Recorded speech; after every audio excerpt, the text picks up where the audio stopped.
hit that subscribe button and tap the bell icon. When I called to ask when the wedding was, she said, "We already got married, Mom. We only invited people who really matter. Just send the beach house keys and stop being so dramatic." I just smiled and hung up.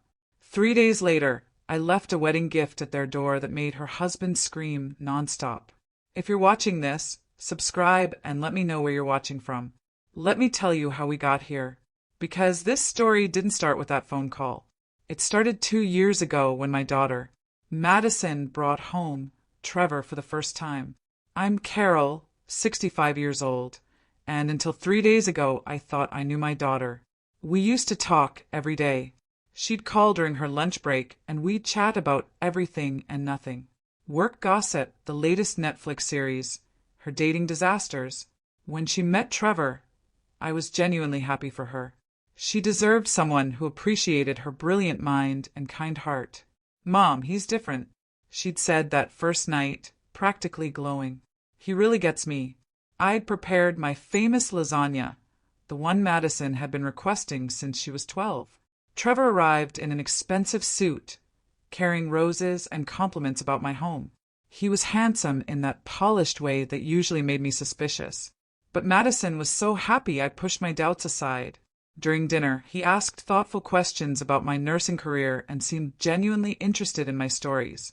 He complimented the lasagna, helped clear the table, and even offered to do dishes. Perfect gentleman behavior that should have been charming, but felt somehow rehearsed. "Your mother raised an amazing daughter," he told me as he hugged me goodbye. "You must be so proud." I was proud. Madison had a successful marketing career, owned her own condo, and had never needed to rely on anyone for anything. She was independent, strong-willed, and confident. Everything I'd raised her to be. But that night, something nagged at me. Maybe it was the way he spoke about Madison, like she was a prize he'd won, or how he'd mentioned my beautiful beachfront property 3 times during dinner. I owned a small beach house in Cape Cod that had been in my family for 15 years, a place where Madison and I spent every summer together. "He's very interested in our traditions," I told my sister Janet the next day. "That's sweet, Carol. It means he wants to be part of the family." I wanted to believe that. I really did. But something about Trevor's perfect smile reminded me of my ex-husband, Robert, Madison's father. Robert had that same charm, that same way of making you feel special until he decided you were no longer useful to him. Over the next few months, I watched Trevor slowly insert himself into every aspect of Madison's life. He had opinions about her friends, her job, even her relationship with me. The daily phone calls became weekly, then monthly, then barely at all. "Trevor thinks I should focus more on our relationship," Madison explained when I asked why she seemed distant. "He says successful couples prioritize each other."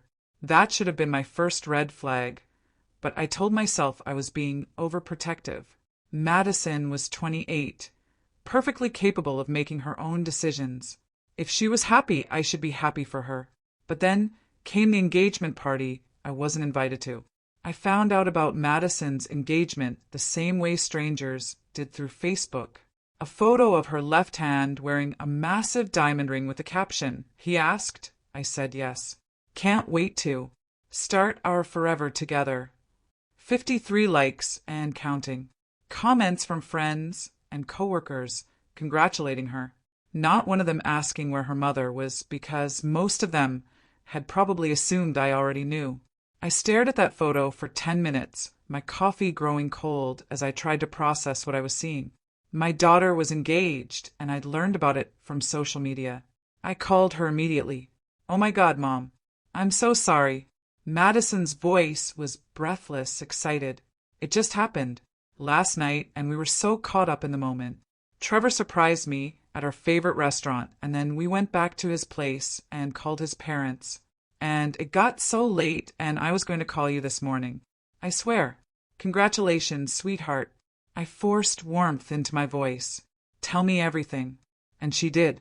For 20 minutes, she gushed about the proposal, the ring, how romantic it all was, how Trevor's parents had immediately started planning an engagement party at their country club, how they were thinking of a spring wedding. When's the engagement party? I asked. There was a pause. Next Saturday. It's going to be small, just immediate family and a few close friends. Should I plan to drive down Friday night? Another pause. Longer this time. Mom, about that. Trevor's family has very specific ideas about these events. His mother is quite traditional, and she's planned everything according to their customs. I felt something cold settle in my stomach. What does that mean, Madison? It means, well, it's really just for Trevor's side of the family and a few of our couple friends. It's not that you're not important. It's just that they have this way of doing things, and Trevor thinks it's better if we respect that. Trevor thinks everything had become about what Trevor thinks. I see. I kept my voice carefully neutral. And what do you think? I think Trevor knows his family better than I do, and I want to start off on the right foot with them. You understand, right? We'll do something special. Just the three of us. Soon. That was 6 months ago. We never did anything special. Just the three of us. In fact, I'd only seen Trevor twice since then, and both times he'd been polite but distant. Like I was Madison's elderly aunt he had to tolerate rather than her mother, who'd raised her alone after her father abandoned us when she was 8. The wedding planning happened around me, not with me. Madison would mention details in passing. They'd found a venue, booked a photographer, chosen flowers. But when I offered to help or asked about specific plans, I was met with vague responses about how Trevor's handling most of it or his mother has connections. 3 months ago, I asked about the date so I could plan time off from my part-time job at the local library. We're thinking early October, Madison said. Probably the second weekend. Trevor's researching venues. That sounds lovely. October in New England is beautiful. Are you thinking of having it at the beach house? I could. Oh no, Mom. Trevor wants something more elegant, more sophisticated than the backyard beach wedding. The dismissal stung more than I expected. Madison had always loved our beach house. As a child, she declared she wanted to get married there someday, barefoot in the sand with fairy lights strung between the dunes. Of course, I said, whatever makes you happy. But I wasn't invited to the venue tours. I wasn't asked about the guest list. I wasn't included in the dress shopping trips that Madison posted about on Instagram, her future mother-in-law, beaming beside her in every photo. I was becoming a spectator in my own daughter's life. The final blow came exactly 2 weeks ago. Madison called while I was reorganizing my linen closet, a mundane Tuesday evening task that would be forever marked in my memory as the moment everything changed. Mom, I need to ask you about something, and I need you to be cool about it. Nothing good ever followed that phrase, but I took a deep breath and sat down on my bed. What is it, sweetheart? Trevor's been doing some research about family dynamics and healthy boundaries in marriage. He thinks it's really important that we establish our independence as a couple from the very beginning. I felt that familiar chill. What kind of independence? Well, he pointed out that I've been relying on you emotionally for most of my life, like calling you when I'm stressed or upset instead of working through things with my partner. He thinks that might create problems in our marriage. Madison, talking to your mother when you're upset isn't unhealthy. It's normal, but is it? Trevor showed me some articles about women who prioritize their mothers over their husbands and how that destroys marriages. I don't want to be that wife, Mom. I closed my eyes, recognizing the manipulation for what it was. Trevor was isolating Madison from her support system, and he was making her believe it was for her own good. What does this mean practically? I asked, though I was afraid of the answer. It means we need to establish some boundaries, less frequent contact, more space for Trevor and me to build our own traditions. And she hesitated. Trevor thinks it would be healthier if we spent the holidays with his family this year just to break the pattern of dependence. The holidays. We'd spent every Christmas together since Robert left. It was our tradition, our time. Madison would drive up from Boston on Christmas Eve, and we'd stay in our pajamas until noon, drinking hot chocolate and opening presents like she was still 12 years old. I see. My voice sounded strange, distant. Anything else? Actually, yes. Trevor thinks the beach house situation is complicated. What about the beach house? Well, I've always assumed I'd inherit it someday. But Trevor pointed out that puts a lot of pressure on our relationship. Like he feels like he can never truly relax there because it's not really ours. It's yours. And if something happened between us and you, we'd lose our vacation spot. I gripped the phone tighter. Are you asking me to sign the house over to you? Not exactly. Trevor thinks it would be better if we just found our own place, somewhere that's truly ours. He doesn't want to feel like he's constantly under scrutiny from you when we're supposed to be relaxing. Under scrutiny from me, the woman who'd barely seen him in the past year. Madison, that house has been in our family for 15 years. It's where you learn to swim, where we've made thousands of memories together. I know, Mom, and I treasure those memories. But I'm starting a new family now with Trevor, and he needs to feel like we have our own special places. Places that didn't include me. I ended that conversation with promises to think about everything and respect their need for space. But inside I was already planning. Not revenge, not yet. But I was going to find out exactly who Trevor really was and what he wanted from my daughter. It took me exactly 1 week of careful internet searches and a few phone calls to Madison's college friends to piece together Trevor's pattern. Madison wasn't his first wealthy, naive girlfriend. There was Emma, whose family owned a successful restaurant chain. She'd also been isolated from her family before their wedding, was called off when her father discovered Trevor's gambling debts. And before Emma, there was Sarah, whose trust fund Trevor had tried to access before her brothers intervened. Trevor Morrison wasn't just controlling. He was a predator who specialized in intelligent, successful women with family money. And Madison, with her successful career and expectation of inheriting valuable beachfront property, was his latest mark. That's when I started planning my wedding gift. The phone call that changed everything came 3 days ago on a Wednesday morning while I was deadheading my roses. Madison's name appeared on my phone screen, and for a split second I felt that old surge of joy before remembering how things stood between us now. "Hi, Mom." Her voice was different, flat, mechanical. "Hello, sweetheart. How are you? I'm calling to let you know that Trevor and I got married yesterday. It was a small ceremony, just immediate family and our closest friends. I stopped breathing yesterday, but I thought you were having a wedding in October. We decided to do something more intimate." Trevor felt like a big wedding was too much pressure, too commercial. We found a beautiful venue in Martha's Vineyard and kept it simple. Simple and secret, apparently. Congratulations. I managed. I'm sure it was beautiful. It was perfect. Really? Trevor's parents were there, and his sister flew in from California. My friend Jessica was my maid of honor, and Trevor's best friend Tom was his best man. The photographer got some amazing shots. She was listing off details like she was reading from a catalog, not describing the happiest day of her life. But what struck me most was what she wasn't saying. "That sounds lovely, Madison. I'm happy for you. Thanks. Oh, and Mom, Trevor and I were wondering if you could send us the keys to the beach house.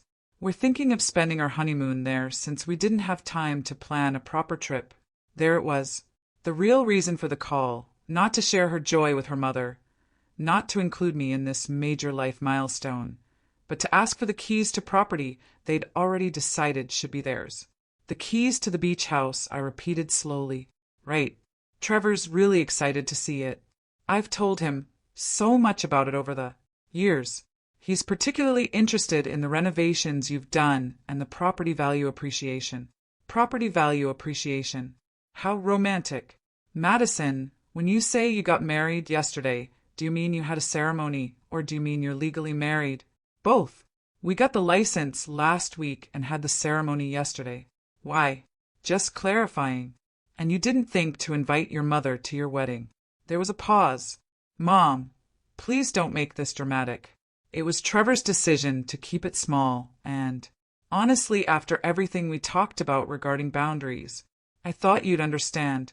I understand perfectly. And I did. I understood that my daughter had married a man who had convinced her that excluding her own mother from her wedding was healthy. I understood that Trevor had succeeded in his plan to isolate Madison from the one person who might have protected her from him. So you'll send the keys. We're hoping to drive up this Friday. Of course, sweetheart. I'll make sure you get them. After I hung up, I sat in my garden for a long time, staring at my roses and thinking about patterns. Trevor followed patterns. He isolated women from their families, convinced them to give him access to their assets, and then probably moved on when he'd gotten what he wanted or when someone started asking too many questions. But Trevor had made one crucial mistake. He'd assumed I was just another helpless mother who would quietly accept being cut out of her daughter's life. He'd underestimated what happens when you back a woman into a corner and take away the thing she loves most in the world. I spent the rest of that day making phone calls and sending emails. By evening, I had everything I needed to give Trevor exactly what he deserved. Not revenge, really, justice. The wedding gift I was planning would be far more valuable than anything Madison might find on her registry. It would be the gift of truth. I've always believed that the best gifts are the ones that keep on giving. So, when I drove to Madison and Trevor's apartment that Friday morning, I made sure my wedding present would provide lasting memories. The package was beautifully wrapped in silver paper with an elegant white bow. Inside was a leather portfolio containing several items that I'd spent the past 72 hours carefully assembling. Trevor was going to love learning about his new family connections. I left it outside their door with a note. Congratulations on your marriage. Every new husband should know about his wife's family history. With love, Carol. Then I went home and waited. The call came at 2:17 p.m. Madison's number, but Trevor's voice, and he was screaming, "What the hell is wrong with you? You crazy old witch. How dare you send us this garbage?" I set down my teacup gently. "Hello, Trevor. I take it you opened your wedding gift. This isn't funny. This is harassment. I'm calling the police.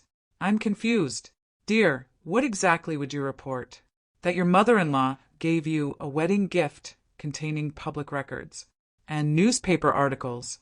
In the background, I could hear Madison crying. "Trevor, calm down. Let me talk to her. No, this woman is insane. She's trying to ruin our marriage before it even starts." I couldn't help but smile. "Trevor, surely you're not upset about me sharing some interesting family history. I thought you'd appreciate knowing about the connections between our families." The truth was, I discovered something absolutely fascinating during my research into Trevor's background. It turns out that Trevor's grandfather, William Morrison, had been involved in a rather significant business dealing with my late husband, Robert, back in 1987, a real estate development deal that had gone very, very badly. The documents I'd included in the wedding gift told the complete story. How William Morrison and Robert had been partners in a shopping center development project. How Morrison had systematically embezzled funds from their joint accounts. How Robert had lost nearly everything, including his first marriage, because of Morrison's theft. How Morrison had fled to Florida with over $2 million, leaving Robert bankrupt and facing lawsuits from investors. But that wasn't the most interesting part. The most interesting part was what I discovered in the final newspaper article from 1993. William Morrison had died in a car accident, but not before confessing on his deathbed to his grandson, Trevor, about the money he'd stolen and hidden in various accounts. Money that Trevor had been quietly accessing for years. Money that had funded his lifestyle, his expensive clothes, his ability to woo women like Madison without holding down a real job. Money that legally belonged to Robert's estate, which, since Robert had died 3 years ago, now belonged to his only heir, Madison. "Trevor," I said calmly into the phone. I also included some contact information for the law firm that handled Robert's estate. They're very interested in speaking with you about those offshore accounts your grandfather mentioned in his confession. Apparently, there's quite a bit of money that rightfully belongs to Madison. The screaming stopped abruptly. "You're lying," he said. But his voice had changed. The rage was gone, replaced by something that sounded distinctly like panic. "I never lie, dear. I'm a retired nurse. We're trained to be very precise about facts. But don't take my word for it. I'm sure your grandfather's lawyer in Miami will remember you. Mr. Rodriguez has been very helpful in tracking down the paper trail." I heard Madison in the background asking what was happening, what money I was talking about. "Oh, and Trevor, the beach house keys are in the portfolio, too. Consider it my wedding gift to both of you. I'm sure you'll find it very relaxing to discuss your family's financial history while enjoying the ocean views." Then I hung up and poured myself another cup of tea. The next few hours were going to be very interesting indeed. Madison called me at 6:30 that evening. Her voice was hoarse from crying, and I could hear Trevor shouting in the background. "Mom, what did you do?" I was sitting on my porch watching the sunset and feeling more peaceful than I had in months. "I gave you both a wedding gift, sweetheart. Did you read through everything?" "I read enough. Trevor says it's all lies that you're trying to break us up. What do you think, Madison?" There was a long pause. I think I need you to explain some things. Trevor's grandfather really stole money from Dad. $2.3 million, according to the bank records. Your father spent years trying to recover it, but William Morrison disappeared. The stress of it contributed to your father leaving us when you were 8. He couldn't handle the financial ruin or the legal battles. Another pause. And Trevor knew about this money.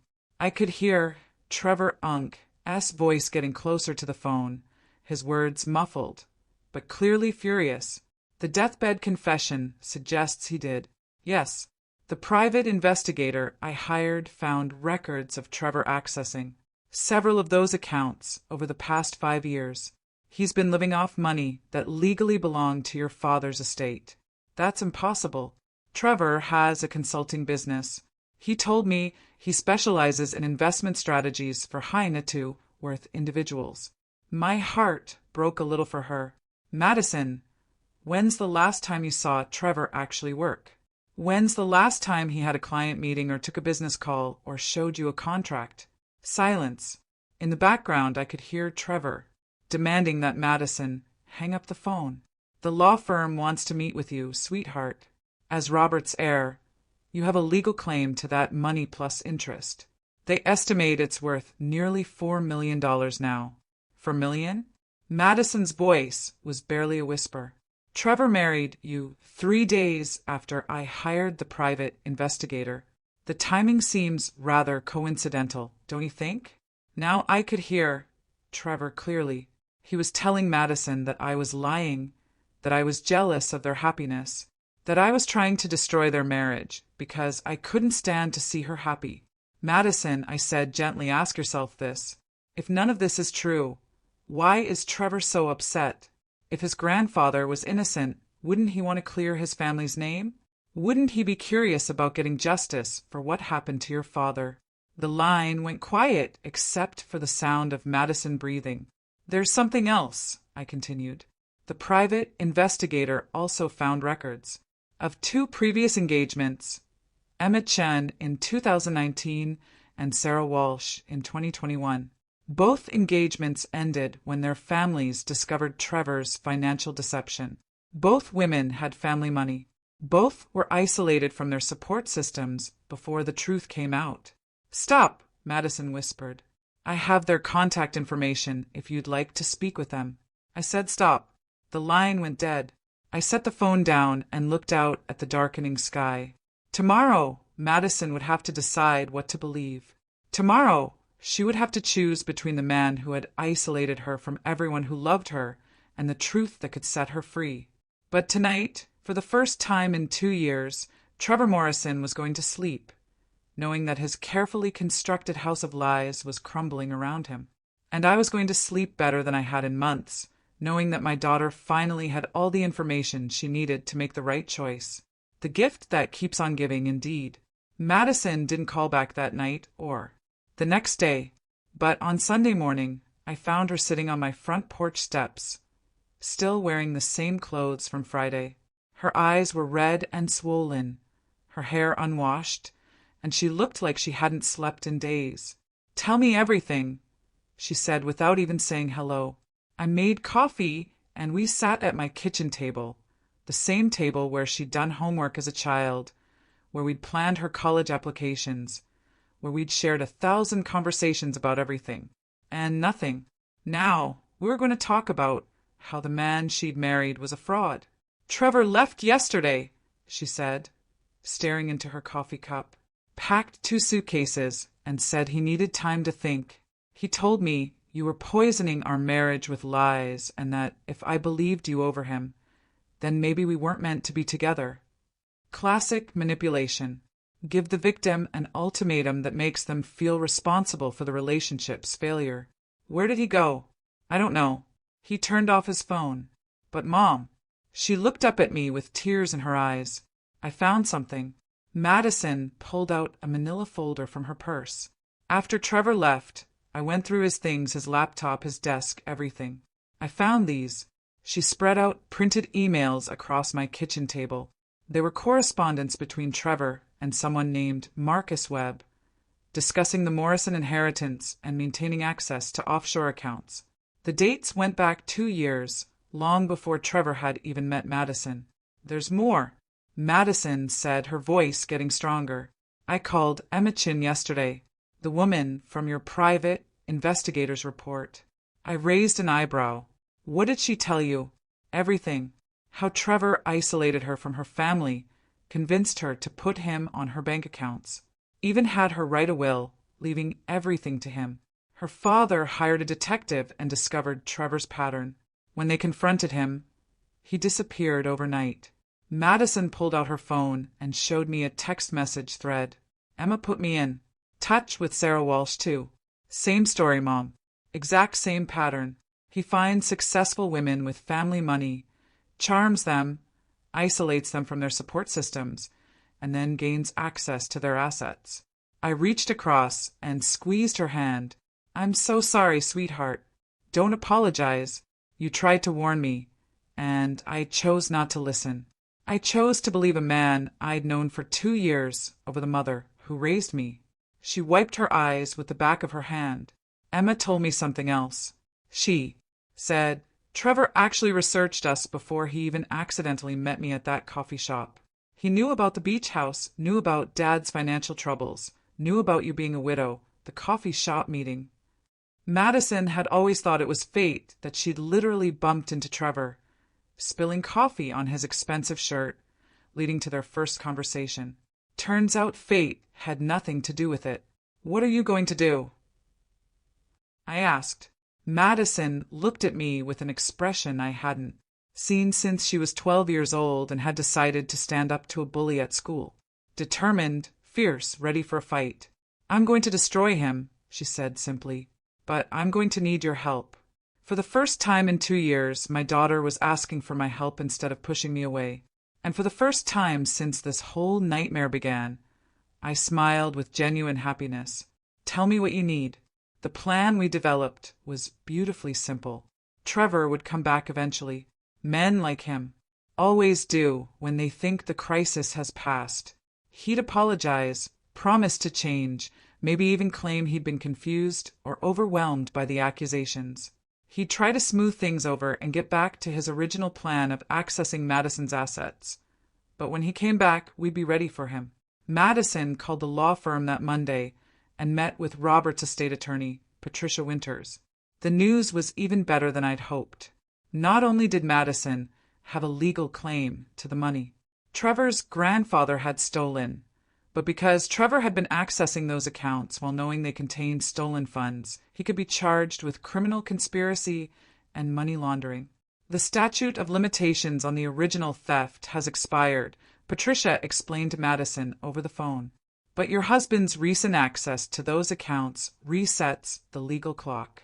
He's essentially been receiving stolen property for years." Patricia also connected Madison with a federal investigator who specialized in financial fraud. Agent Jennifer Liu had been tracking Trevor's pattern for months, building a case based on complaints from Emma and Sarah's families. We've been waiting for the right opportunity to move forward. Agent Lou told us during a conference call, your situation provides the final pieces we need. If you're willing to cooperate, we can set up a controlled operation.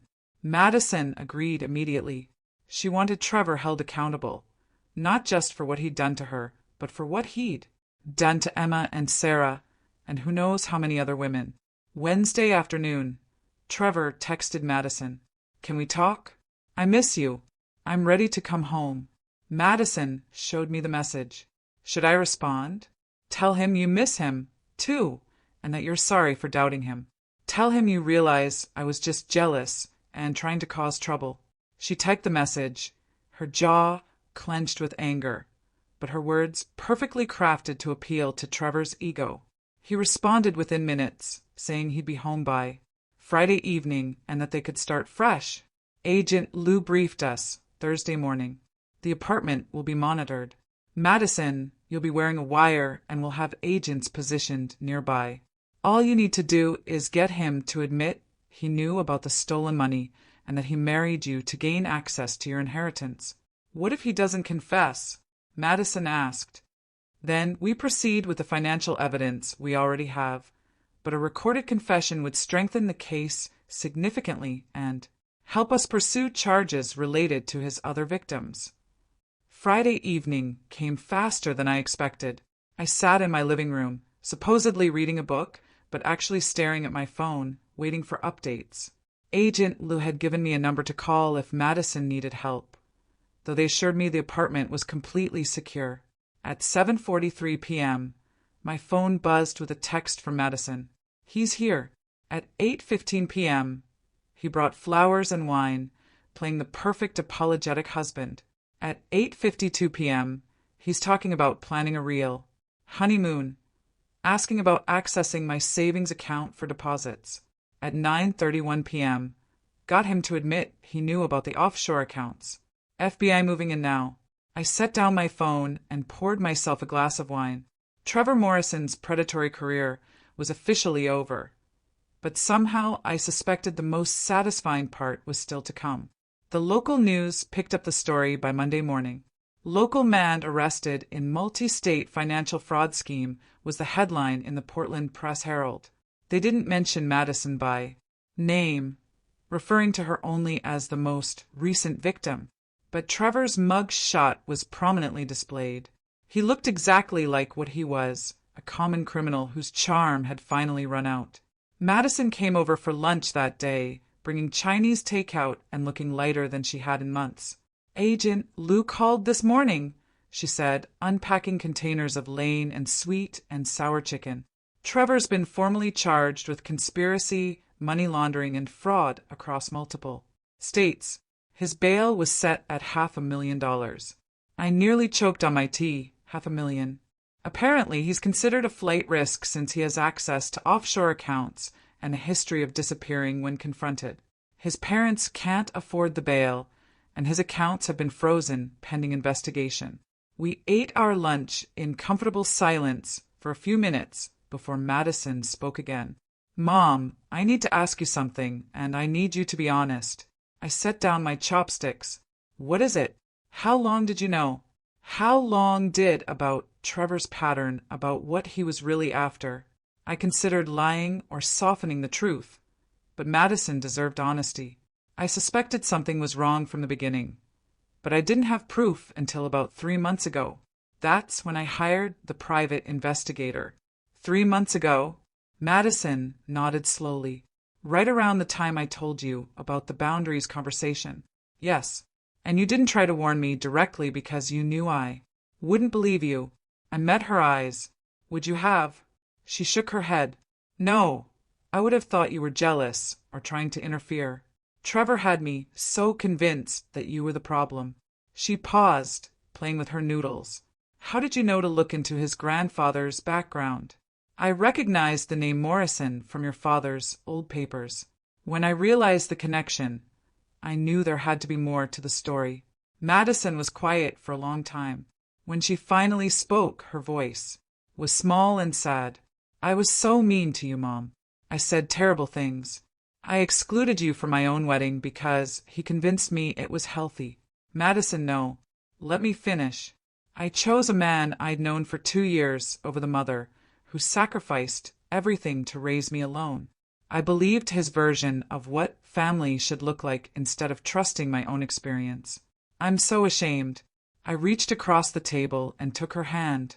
You were manipulated by an expert predator. That's not your fault. But I should have seen through him. I'm smart, educated, successful. How did I fall for it? Because he targeted those exact qualities. He found a strong, independent woman and convinced her that her strength was actually weakness.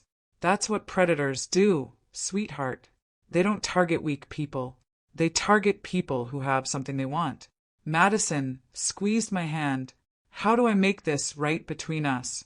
You already have. You're here. You're safe and you're free. That's all I ever wanted. We finished our lunch and spent the afternoon looking through old photo albums. Madison pointing out pictures from beach house summers and asking me to tell her stories she'd forgotten. It felt like we were rebuilding something that had been broken brick by brick. That evening, as Madison was getting ready to leave, she paused at the door. Mom, there's going to be a civil trial to be a civil. Agent Lou says the families of Trevor's other victims are filing a class action lawsuit to recover their losses. They want me to be part of it. Are you going to join them? Madison smiled. And for the first time in 2 years, it was the fierce, determined smile I remembered from her childhood. Oh, absolutely. I'm going to make sure Trevor Morrison never has the opportunity to hurt another woman again. That's my girl, I thought. Welcome back. The trial began 6 weeks later, and it was everything I could have hoped for. Patricia Winters had been right about the money. Madison was entitled to nearly $4 million in recovered assets, plus interest and damages. But more importantly, the prosecution had built an airtight case against Trevor that exposed his entire operation. Emma Chin flew in from Seattle to testify, looking confident and professional in a navy blue suit. Sarah Walsh drove up from New York, clearly nervous but determined to see justice done. Together with Madison, they painted a picture of a systematic predator who had refined his technique over years of practice. I sat in the gallery every day watching my daughter tell her story with dignity and strength. She testified about the isolation, the manipulation, the way Trevor had convinced her to doubt her own instincts and cut ties with her family. She spoke calmly and clearly, never breaking down, never letting emotion overwhelm her facts. Trevor's defense attorney tried to portray him as a misguided young man who had made poor choices but wasn't a criminal mastermind. That strategy fell apart when Agent Lou presented evidence of Trevor's detailed research into each of his victims, including surveillance photos of Madison taken weeks before their accidental meeting. But the most devastating testimony came from an unexpected source. On the third day of the trial, the prosecution called Marcus Webb, the man who had been corresponding with Trevor about the offshore accounts. Webb had been arrested as an accomplice and had agreed to testify in exchange for a reduced sentence. Mr. Morrison contacted me in 2018, Webb testified, asking for help accessing accounts his grandfather had established before his death.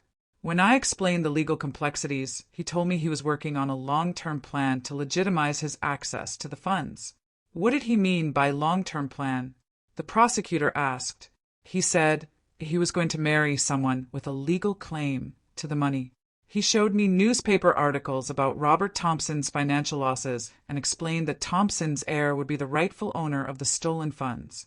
He said once he gained access to that person's finances through marriage, he could claim the offshore money as community property. Madison turned pale at this testimony. The prosecutor continued, questioning Webb. Did Mr. Morrison discuss specific targets for this plan? Yes. He had identified 3 potential candidates based on their family financial histories and personal circumstances. He showed me social media profiles and explained why each woman would be vulnerable to his approach. Was one of those women Madison Thompson? Yes. He said she was the ideal target because she was successful but emotionally isolated after her father's abandonment close to her mother, who owned valuable property, and naive about relationships due to limited dating experience. I watched Madison's face as she heard herself described as a target, a mark to be exploited. The pain in her eyes was terrible, but beneath it I saw something else. Rage. Pure, focused rage at the man who had studied her vulnerabilities like a predator studies prey. Trevor's attorney objected repeatedly, but the damage was done. The jury now understood that Trevor hadn't simply been accessing stolen money. He had orchestrated an elaborate multi-year plan to manipulate Madison into marriage so he could legally claim assets that belonged to her family. When Wee Webb finished his testimony, Trevor looked smaller somehow, hunched in his chair like the pathetic criminal he'd always been, beneath the expensive clothes and practiced charm. The jury deliberated for less than 3 hours. Guilty on all counts. The words echoed through the courtroom as Trevor Morrison's carefully constructed world collapsed around him. Conspiracy, money laundering, fraud, and a new charge the prosecutor had added based on Webb's testimony: criminal marriage fraud with intent to commit grand larceny. The judge sentenced him to 12 years in federal prison and ordered him to pay full restitution to all victims, totaling over $8 million, including interest and damages. Since Trevor had already spent most of the money he'd stolen, this meant he would emerge from prison as broke as his victims had been when he'd finished with them. Madison testified during the sentencing hearing, delivering a victim impact statement that left half the courtroom in tears. Trevor Morrison didn't just steal money from me, she said, looking directly at him as he sat shackled at the defendant's table. He stole 2 years of my life, my relationship with my mother, my ability to trust my own judgment, and my faith in love itself. He convinced me that the people who truly cared about me were the enemy, while he was systematically planning to rob me blind. She paused, gathering herself, then continued with steel in her voice. But here's what Trevor didn't understand about the women he targeted. We're not weak. We're not victims waiting to happen. We're strong, intelligent women who were temporarily deceived by an expert liar. And when we discovered the truth, we didn't just walk away. We fought back together. Trevor kept his eyes down during Madison's statement, but I saw his shoulders shake when she said, I hope you spend every day of your sentence thinking about the lives you destroyed and the women who were strong enough to rebuild them. After the sentencing, we gathered outside the courthouse. Madison, Emma, Sarah, Agent Lou, and me.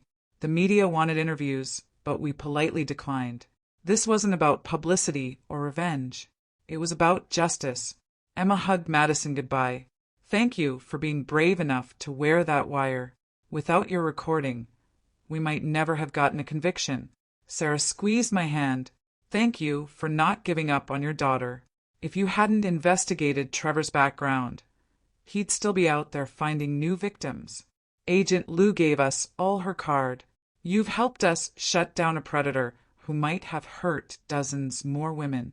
The FBI appreciates your cooperation, but more importantly, you should be proud of your courage. As the crowd dispersed, Madison and I walked to our cars in comfortable silence. Finally, she turned to me. Mom, I have something to ask you. What's it worth, sweetheart? She smiled, that beautiful smile I'd missed for 2 years. Would you help me plan a real wedding? Someday when I find someone who actually deserves me. Someone who loves you, too, because anyone who can't appreciate my mother isn't worthy of me. I felt tears sting my eyes. I would be honored. And Mom, the beach house. I know Trevor made me say those awful things about it not being sophisticated enough. The truth is, I've always dreamed of getting married there, barefoot in the sand, with fairy lights strung between the dunes, just like I used to plan when I was little. It would be perfect, I said, hugging her tight. As we drove away from the courthouse, I thought about the woman I'd raised. Madison had been temporarily lost, deceived by a master manipulator who had targeted her kindness and turned it against her. But, in the end, the strength I'd seen in her as a child had resurged. She'd found her way back to herself and back to me. Trevor Morrison had made one fatal error in his calculations. He'd assumed that isolating Madison from her family would make her vulnerable and dependent. Instead, it had only made our eventual reunion stronger, and our combined fury more devastating than he could have imagined. The predator had become the prey, and justice had been served by the very women he'd tried to destroy. Some wedding gifts really do keep on giving, and the gift of truth, once unwrapped, can never be taken back. Thanks for listening. Don't forget to subscribe and feel free to share your story in the comments. Your voice matters. Hit that subscribe button and tap the bell icon. Thanks for watching.